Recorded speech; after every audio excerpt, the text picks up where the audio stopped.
Sa dinami-dami ng mga nauusang pang-decorate nowadays, isa na dito is yung mga dried flowers na kung saan ay mahal dahil napapanahon or uso at sasabi ko rin na wala itong personal touches.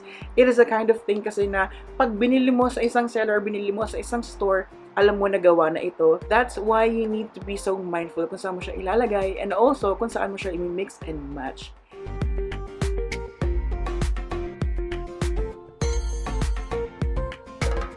Pag-decorate kasi natin house and room is dapat yung personality natin yung mas nangingibabaw or mas nakikita sa ating decoration. Kaya naman minsan kapag tayo ay nag-decorate, hindi lang ito yung something na kapag may nabili ka, furniture man or appliances, is ikaw nang bahala kung paano mo siya aayusin. Kasi minsan talaga is nangangailangan na tayo rin mismo ang gagawa or tinatawag na DIY or do it yourself. So by that, if you're only going to let yourself be creative, is magagawa mo yung mga bagay-bagay na gusto mo na never mo makikita sa mga ready-made na product, and also mas makakatipid ka pa. Kilala niyo ako na madalas ako sa Dapitan Arcade and mahilig akong mamili. Kaya nga 'di ba sa ating last vlog is kung ano yung nakikita niyo is nabili ko sa Dapitan Arcade, and also ito, which is dati is plain lang yun ng metal artworks dyan na blanco na see-through hanggang loob. Nilagyan ko siya ngayon ng board with my curtain fabric. Kaya naman is nagkaroon na siya ng ganyang parang framing and also ng statement na para medyo royal-ish. Yun ang ibig ko sabihin sa personal touches na kailangan yung gawin. So ayun nga, sa pagiging mahilig ko mag-ikot sa Dapitan Arcade, lahat talaga ng bases ko is doon ko nabili. So this time, we're going to level up things. That's why we are going to decorate it with dry flowers. Yun nga lang, sa pag-iikot ko kasi sa Dapitan Arcade is meron nga ako nakita mga dried flowers there. Kaya lang, it is so pricey na kung saan ito ay nagkakahalaga ng 680 pesos. At syempre, sa pagiging kuripot ko is naisip ko na baka ito naman ay mura sa ibang tindahan. Kaya naman pumasok sa isipan ko yung Dangwa na kung saan is matatawag na Flower Haven. So, dito sa Dangwa, alam naman natin na ang Dangwa is bilihan ng mga flowers, ng mga fresh flowers. And, naisip ko rin na baka meron din sila doong binibenta ng mga dried flowers. Doon sa Dapitan, hindi naman nalayo yung Dangwa. So, kakailanganin mo lang sumakay ng jeep na nagkakahalaga lang ng 10 piso ang inyong pamasahe. So, minsan, dapat kayo din yung tipo ng tao na instead of buying kung ano yung nasa harapan nyo, might as well, maghanap-hanap pa kayo. Kasi, diba, minsan nakakainis din yung part na parang may nabili ka na, pero may makikita ka na mas mura. So, doon nga sa Dangwa is nakakita ko nitong ating mga pinamiling dried flowers. Itong unang napamili natin ay tinatawag na MISTY.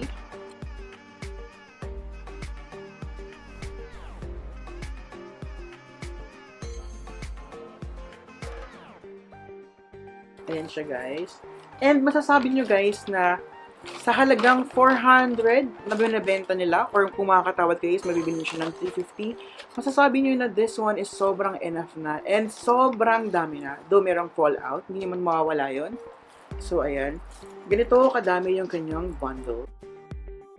Diba, super sulit na. Though, ayun nga, yung consequence ng is meron talagang nilalagas at nilalagas. So, what more kung ikaw ay bibili online? Na kung saan ngayon sa pagka-travel pa ng mga delivery vans and couriers is pagdating sa inyo, baka halos wala na kayong makitang bulaklak. That's why, kailangan nyo maging wise. You need to know kung saan talaga kayo nakakabili para mas makatipid at para mas magkaroon kayo ng hands-on experience and also hands-on checking sa quality ng inyong pipiliin.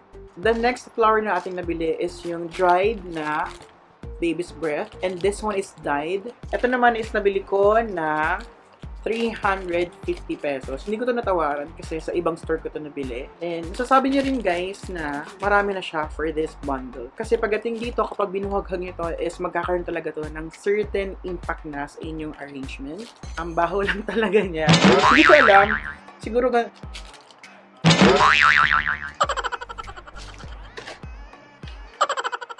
swear. So, moving forward, meron din tayo na pamiling mga dried, parang mga wish, yung mga spring din mga dried. Alam niyo yung wish, yung tipo na parang furry siya, parang dandelion. Ayun, dandelion ata yung pinaka-specific na tawag doon. Tapos, parang mag-wish kayo and then you're going to blow it.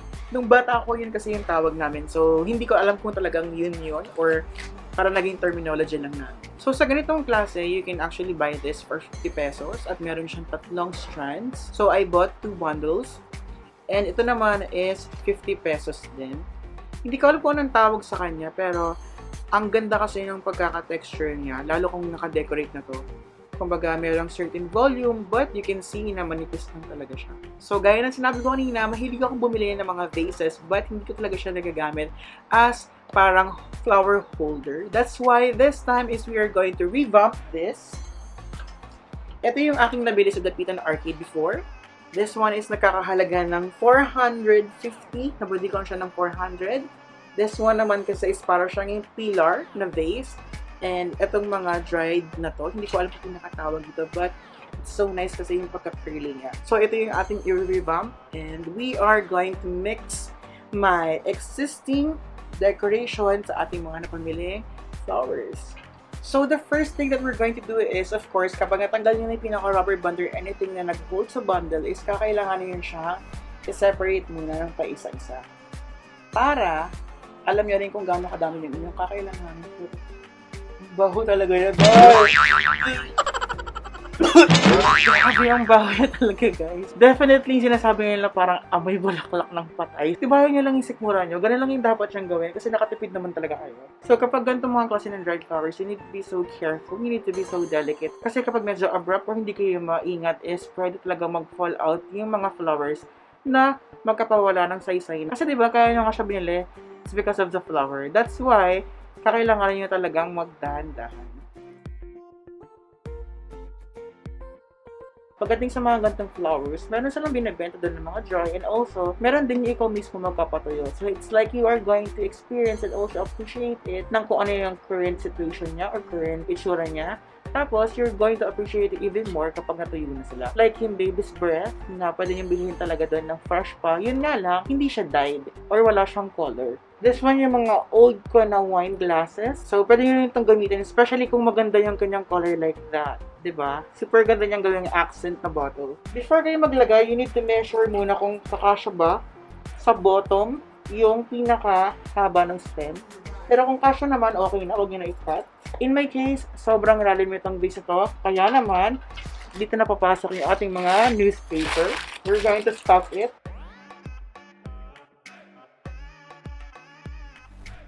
Para na rin, diba, since sabi ko na mabaho siya and this one is not totally dried, kaya kakailanganin ko ng moisture absorber which is perfectly itong newspaper. So, naisip ko palang color palette since ang aking wall is medyo washed lilac yung color. Ang gagawin ko na lang is maglalagay ako ng depth ng violet or purple tones.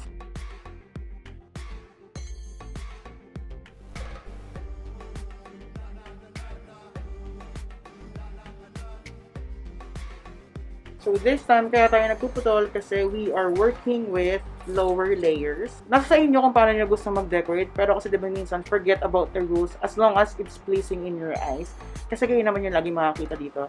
It's already fine. Hindi rin naman ako pro or what, pero diba, I really like lang parang layering and also giving textures.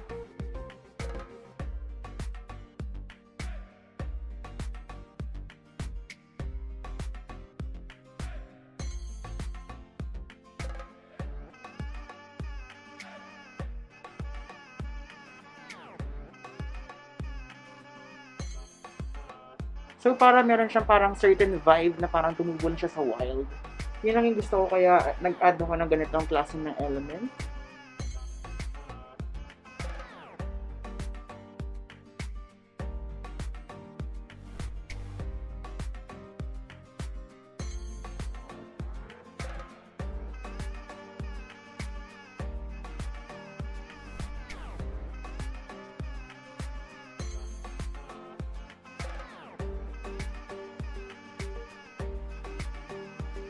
So there you have it, guys. I hope meron ako na-share sa inyo.